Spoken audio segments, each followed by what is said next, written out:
আপনারা শুনছেন গল্পকার রীনা পণ্ডিতের অনুগল্প প্রথম ফাগুনে শুধু দুজনে। বেশ কয়েক যুগ পর হঠাৎ সীমান্তের সাথে আদ্রিতার দেখা হলো। দুজনেই চমকিত, বাকরুদ্ধ। যেন মনের খুব গভীর থেকে উঠে আসা একটা নির্বাক ছবি তাদের চোখের সামনে একের পর এক দৃশ্যপট বদলে যাচ্ছে। কারো মুখে পিনপতন শব্দ নেই। সব নীরবতা ভেঙে সীমান্তই প্রথম কথা বলল, জিজ্ঞেস করল, কেমন আছো? আদ্রিতা স্মিত হেসে অচেনা মানুষের মতো বলল, ভালো আছি। আজ যেন সীমান্তের চোখে তাকাতে সেই বুক ধরফর, কাঁপা কণ্ঠস্বর, সব ওলটপালট হওয়ার শব্দপতন, ভেতরে ভেতরে নিজেকে হারিয়ে ফেলার টানা পোড়েন কিচ্ছু হলো না। জানতে ইচ্ছে হলো না তার কথা। এখন আদ্রিতার আর কোনো কিছুতেই যেন অকারণ পুলক জাগে না। দূরের পাহাড় দেখেও বিস্ময়ে হতবাক হয় না সে।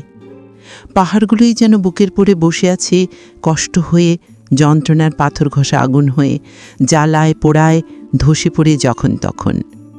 আদ্রিতার নীরব ভাবনার মাঝে সীমান্তের চোখ দুটো যেন সরব হয়ে উঠতে চাইছে। হয়তো সে ভাবছে, তাকে ছেড়ে আদ্রিতা বেশি সুখী, প্রাপ্তি কম না বেশি, নাকি সুখ অসুখের ভেতর কেবল তাকেই খুঁজে।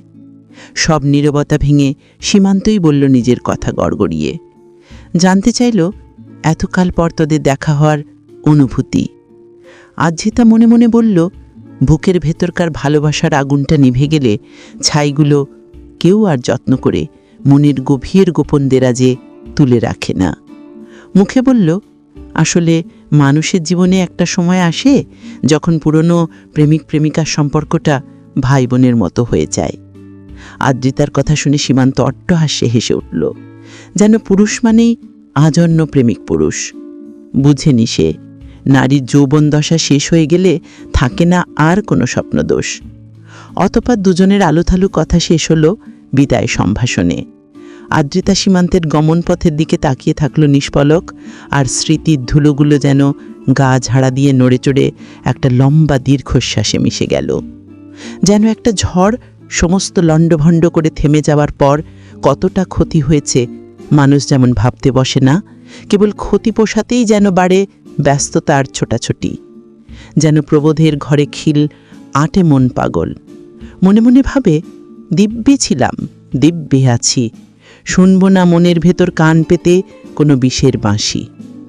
তবুও যেন আদ্রিতার মন চাইছিল সীমান্ত চলে যেতে যেতে একবার হয়তো পিছন ফিরে তাকাবে।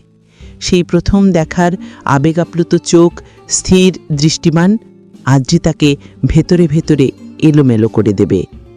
এসব ভাবতেই আদ্রিতার হাসি পেল।